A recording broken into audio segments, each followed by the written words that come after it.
Assalamualaikum warahmatullahi wabarakatuh. Yang terhormat Bapak Ibu Dewan Juri dan teman-teman semua yang menonton video ini. Terima kasih. Puji syukur tidak lupa kita ucapkan kehadirat Allah Subhanahu wa taala. Salawat beserta salam tidak lupa kita ucapkan kepada Nabi Muhammad sallallahu alaihi wasallam. Allahumma shalli ala Muhammad wa ala ali Muhammad. Baiklah, pada video kali ini saya akan menjelaskan tentang penerapan model matematika untuk mewaspadai penyebaran COVID-19 di sektor pendidikan Indonesia di era new normal. Coronavirus Disease 2019 atau disingkat menjadi COVID-19 atau juga dikenal dengan nama Severe Acute Respiratory Syndrome Coronavirus 2 atau SARS-CoV-2 ditemukan pertama kali di Wuhan pada Desember 2019.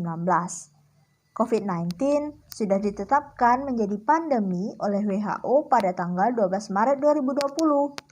Virus ini kemudian menjadi teror yang sangat menakutkan bagi masyarakat dunia. Sampai pada hari ini, tanggal 12 November 2020, telah terdapat 452.000 kasus dengan 382.000 diantaranya sembuh dan 14.933 diantaranya meninggal dunia.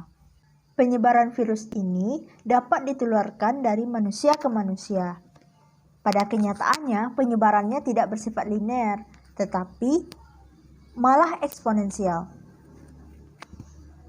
Misalnya, pada hari ini tertular 2 orang, besok 4 orang, besoknya lagi 8 orang, lalu 16 orang, dan seterusnya.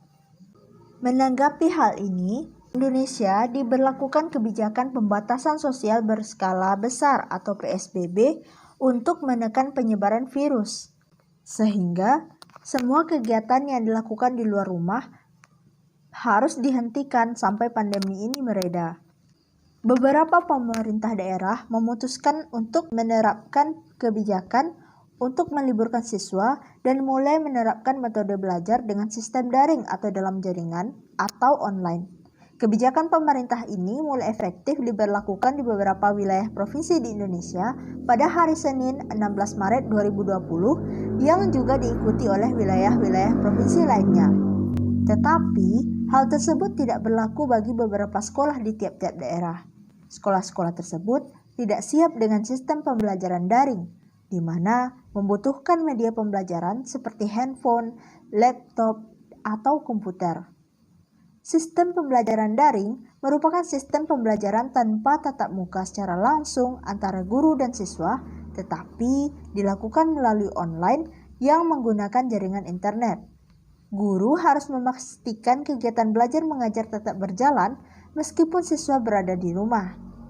Salah satu solusinya, guru dituntut dapat mendesain media pembelajaran sebagai inovasi dengan memanfaatkan media daring atau online. Sesuai dengan Menteri Pendidikan dan Kebudayaan Republik Indonesia terkait Surat Edaran Nomor 4 Tahun 2020 tentang pelaksanaan kebijakan pendidikan dalam masa darurat penyebaran Coronavirus Disease atau COVID-19. Sistem pembelajaran dilaksanakan melalui perangkat personal komputer, PC, atau laptop yang terhubung dengan koneksi jaringan internet. Guru dapat melakukan pembelajaran bersama di waktu yang sama menggunakan grup di media sosial seperti WhatsApp, Telegram, Instagram, aplikasi Zoom, aplikasi lainnya. Semua sektor merasakan dampak virus corona. Dunia pendidikan salah satunya. Dilihat dari kejadian sekitar yang sedang terjadi, baik siswa maupun orang tua siswa yang tidak memiliki handphone untuk menunjang kegiatan pembelajaran daring ini merasa kebingungan, sehingga pihak sekolah ikut mencari solusi untuk mengantisipasi hal tersebut. Beberapa siswa yang tidak memiliki handphone melakukan pembelajaran secara berkelompok, sehingga mereka melakukan aktivitas pembelajaran pun bersama, mulai belajar melalui video call, yang dihubungkan dengan guru yang bersangkutan, diberi pertanyaan satu persatu hingga mengabsen melalui voice note yang tersedia di WhatsApp. Materi-materinya pun diberikan dalam bentuk video yang berdurasi kurang dari 2 menit. Permasalahannya bukan hanya terdapat pada sistem media pembelajaran, akan tetapi ketersediaan kuota yang membutuhkan biaya cukup tinggi bagi siswa dan guru guna memfasilitasi kebutuhan pembelajaran daring. Kuota yang dibeli untuk kebutuhan internet menjadi melonjak dan banyak di antara orang tua siswa yang tidak siap untuk menambah anggaran dalam menyediakan jaringan internet. Pada video kali ini, saya menggunakan sumber dari artikel penerapan model matematika untuk mencegah penyebaran COVID-19 di sektor pendidikan Indonesia di era New Normal oleh Agus Muntaha dan Eko Saiful Anwar.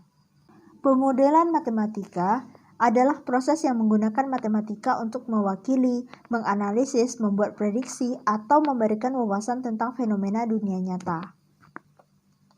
Menurut Gaime 2016, proses pembuatan model matematika mencakup sejumlah langkah, yaitu mengidentifikasi masalah menjadi lebih baik dalam mengetahui atau memahami, membuat asumsi dan mengidentifikasi variabel untuk mendapat versi ideal pertanyaan aslinya, melakukan matematika termasuk perhitungan pemecahan masalah sekitar pertanyaan ideal, menganalisis dan menilai solusi, termasuk apakah hasilnya dari menerjemahkan kembali ke masalah asli, masuk akal dan dapat diterima. Pada artikel ini, peneliti fokus di sektor pendidikan karena ada keputusan dari Kemendikbud bahwa pembelajaran yang tidak mungkin digantikan dengan daring seperti tugas akhir, skripsi, tesis, disertasi, penelitian, artinya harus tatap muka. Oleh karena itu, peneliti membuat model matematika yang bisa diterapkan di sektor pendidikan untuk mencegah penyebaran COVID-19 di era New Normal. Model yang dihasilkan adalah delta NH sama dengan NH dikali P dikali R. NH adalah jumlah kasus positif COVID-19 per hari. P adalah peluang tertular orang yang bertemu pasien COVID-19. R adalah jumlah rata-rata orang yang bertemu pasien COVID-19. Dengan menurunkan rumusnya didapat NH tambah 1 sama dengan NH tambah NH dikali P dikali R. Atau NH tambah 1 sama dengan dalam kurung 1 tambah PR tutup kurung dikali NH.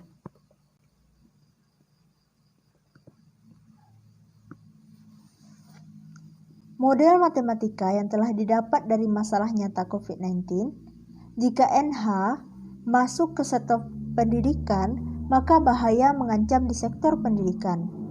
P adalah peluang tertular orang yang bertemu pasien COVID-19. P harus bernilai sekecil mungkin, yaitu dengan cara memperhatikan protokol kesehatan, diantaranya dengan menggunakan masker, menggunakan hand sanitizer, mencuci tangan sebelum dan sesudah beraktivitas, pola hidup sehat, dan lain sebagainya. R adalah jumlah rata-rata orang yang bertemu pasien COVID-19. R sama dengan 0 terjadi ketika orang melakukan stay at home, work from home, and social distancing, atau segala aktivitas dilakukan dari rumah. Nilai NH, P, dan R semuanya tergantung kepada kebijakan lembaga pendidikan. Jika sebuah lembaga pendidikan telah mempelajari COVID-19 dan membuat kebijakan yang sangat ketat, maka nilai NH akan sama dengan 0. Ketika NH sama dengan 0, tidak mungkin terjadi penambahan sejumlah COVID-19. Mari kembali perhatikan bahwa nilai NH tambah X akan semakin besar jika nilai R dan P-nya juga semakin besar. Oleh karena itu, ditekankan kembali bahwa P adalah peluang tertular orang yang bertemu pasien COVID-19. P akan semakin besar jika jumlah orang yang tertular COVID-19 semakin banyak bertemu dengan orang lain. R adalah jumlah rata-rata orang yang bertemu pasien COVID-19. Dengan mematuhi protokol kesehatan, maka peluang seseorang untuk tertular pasien COVID-19 semakin berkurang. Oleh karena itu, setiap lembaga pendidikan harus mempunyai alat pendeteksi pasien COVID-19. Misalnya, rapid test, swab test, dan juga menyiapkan sabun atau hand sanitizer. Dengan demikian, NH tetap bernilai 0 di sektor pendidikan.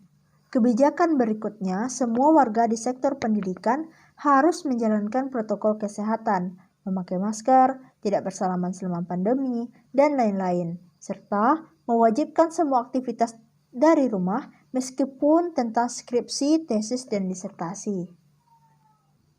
Kami mengajak teman-teman semua yang menonton video ini, marilah tetap untuk mematuhi protokol kesehatan. Seperti dengan memakai masker, tidak bersalaman selama pandemi, menjaga jarak, dan mengusahakan aktivitas dari rumah.